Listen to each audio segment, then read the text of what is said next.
Pessoas, como vocês estão? Que semana maravilhosa, que semana tesuda que tivemos aqui no Brasil com o anúncio de um jogo da NFL na Neoquímica Arena, ou Arena Corinthians, como a NFL está chamando, por causa de naming rights, etc. Mas eu vou falar Neoquímica Arena porque eu sou pró naming rights. Eu acho justo a empresa gastar dinheiro com isso e a gente falar o nome do estádio como deve ser feito, né? Inclusive na época do University of Phoenix Stadium, muita gente achava que era o estádio da Universidade de Phoenix. Só que essa universidade é EAD, não tinha um time de futebol americano, agora é o State Farm Stadium. Essa época foi engraçada, eu dei risada. Mas vamos lá. É um vencedores e perdedores totalmente aleatório, completamente aleatório, mas é pra gente fechar a semana com um vídeo legal, divertido, fofo, aqui pra celebrar mais do que tudo esse feito, né? Então vamos começar com os vencedores. Um vencedor em potencial é o México, porque a América Latina segue no destino de jogos da NFL, né? O México não está mais entre os jogos internacionais neste momento por conta da reforma do Estádio Azteca, que é o principal estádio aí na cidade do México, que é casa aí do futebol mexicano, que já foi sede de final de Copa do Mundo, e que está sendo reformado para a Copa do Mundo de 2026, que tem o México como uma das sedes. Então, continuar tendo jogo na América Latina é um bom sinal para o México. Inclusive, mandar um abraço para os meus colegas aí da ESPN do México, para a ESPN Deportes. Estive no podcast Quarta Oportunidade nesta semana, conversando sobre isso, sobre a América Latina, sobre aqui o Brasil, etc.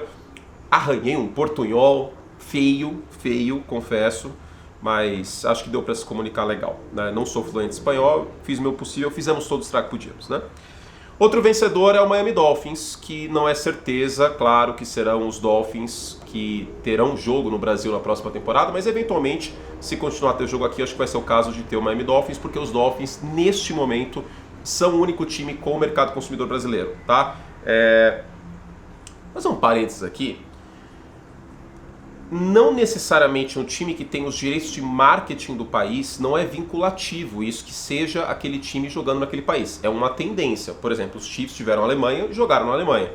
É uma tendência, mas nada impede que outros países tenham interesse em ter o Brasil como mercado consumidor. Vale lembrar que o Brasil é o terceiro maior mercado consumidor da NFL no mundo. Só perde para o México e, obviamente, para o próprio Estados Unidos.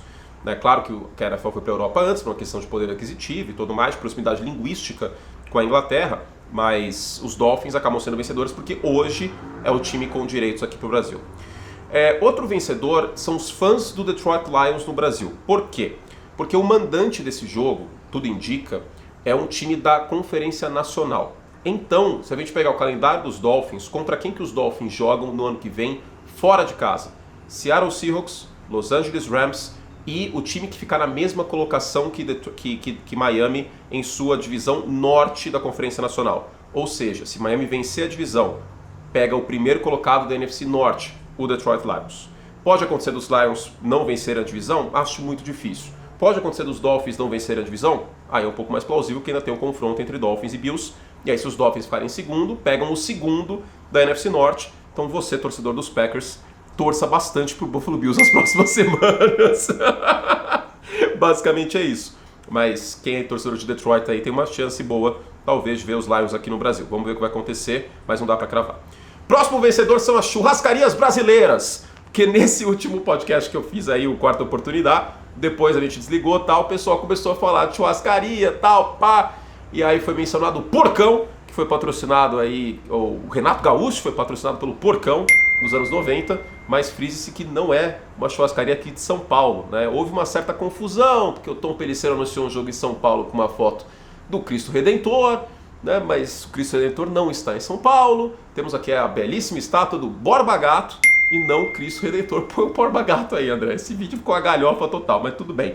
Então, churrascarias brasileiras, principalmente de São Paulo, e temos boas churrascarias aqui em São Paulo para os mais diversos poderes aquisitivos.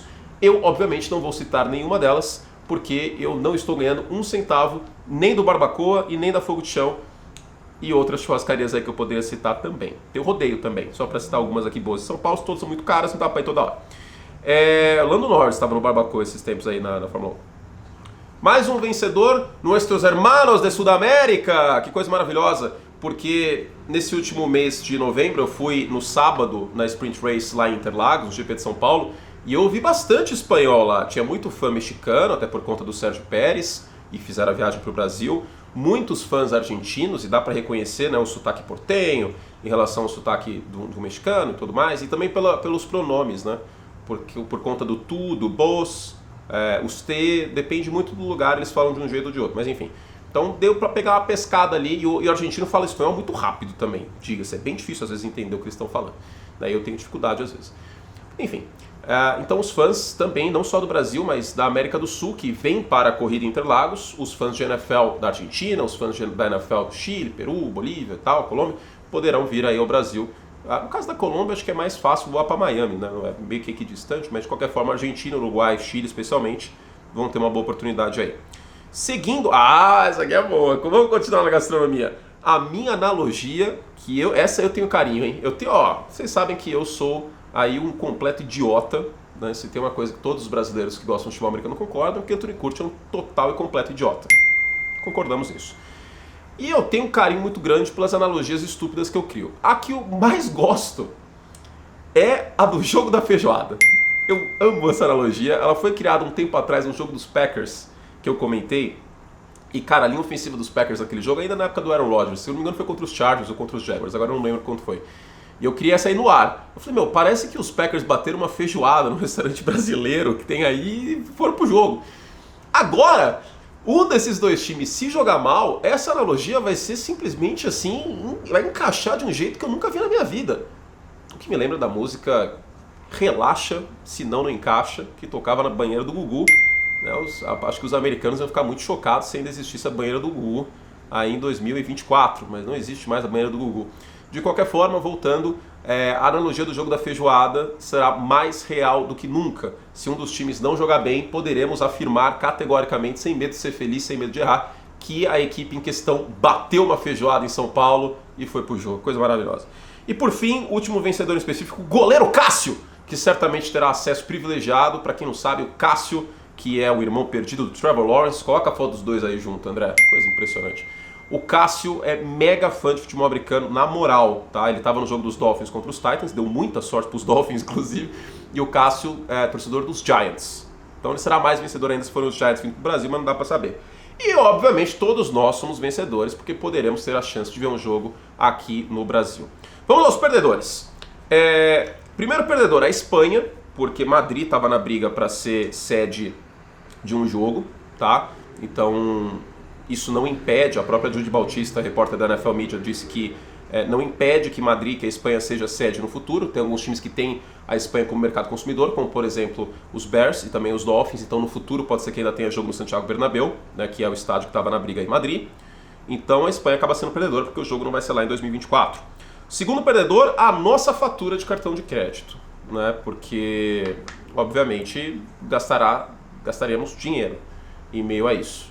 Então, eu provavelmente vou ter credencial, espero, mas no geral aí a fatura do cartão de crédito. Outro perdedor é o México. Sim, o México é vencedor e é perdedor nessa história, porque o México é o segundo maior mercado da NFL, mas pode ser que crise se o jogo for um sucesso aqui, não sei, não dá para cravar que seja o contrário. Pode acontecer de ter um rodízio México e São Paulo, Cidade do México e São Paulo, Cidade do México, São Paulo e Rio, caso não haja espaço o suficiente no repertório de jogos internacionais da NFL, isso claro, quando o Estádio Azteca estiver pronto.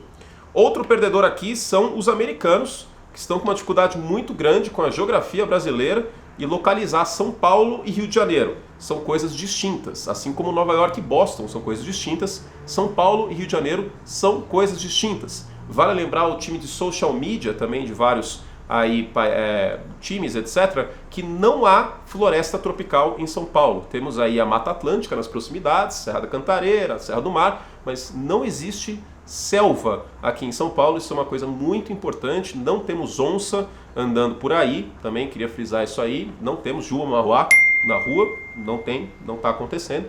Então não temos, né, esse ecossistema de floresta em São Paulo. Temos o Parque Ibirapuera, temos aí outros parques, mas não temos floresta. Importante frisar, não tem onça. Temos a Ponte Estaiada, temos a Avenida Paulista. Então vamos frisar pontos turísticos de São Paulo. Beco do Batman, que é uns grafite lá, pá, eu nunca fui fã, mas tudo bem. Parque do Ibirapuera, Ponte Estaiada, Avenida Paulista, MASP.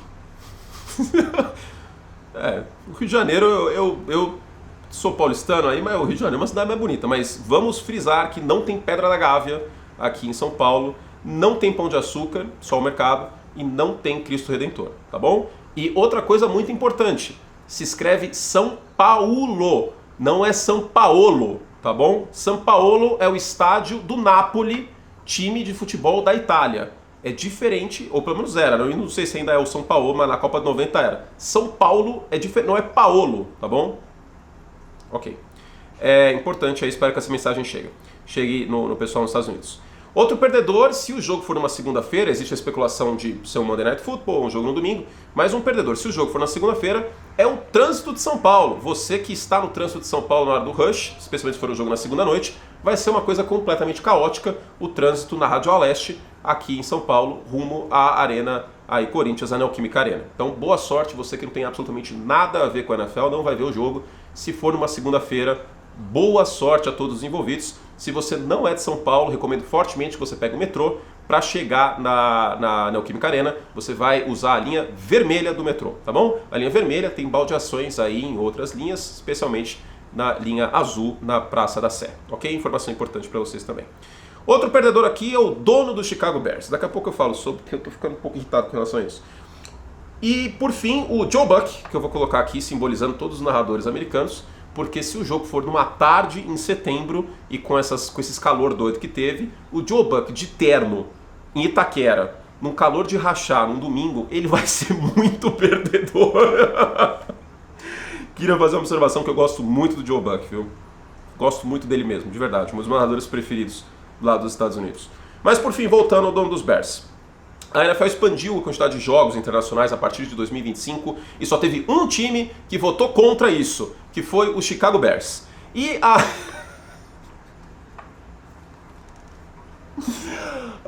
eu tô que nem a Carminha naquele GIF. Chega, cansei! Ó, a argumentação do nosso glorioso George McCaskey foi que a gente vai ter menos jogo, né, nos Estados Unidos, tá, em Chicago, né, e os torcedores vão ter menos oportunidade de assistir aí quarterbacks estrela vindo. Esse é o argumento. O Chicago Bears, que não tem um quarterback realmente bom, assim, um dos melhores da liga desde o Sid Luckman na década de 40, o argumento é que ele quer que os quarterbacks joguem em Chicago. Então aí fica um pouco difícil, mas ele foi voto vencido, foi 31-1, e só o George McCaskey votou contra a expansão dos jogos internacionais a partir de 2025, o que solidifica a chance do Brasil ser fixo, fazer parte do calendário da NFL 2024 em diante. Vai ser fantástico, muito obrigado a todos vocês por acompanhar esse vídeo completamente sem noção, um vídeo que não fez nenhum sentido, mas um vídeo divertido para terminar a semana em alto astral e vamos que vamos, tá bom? Beijo carinhoso, fizemos todos os que pudimos e até a próxima. Hasta luego! Tchau!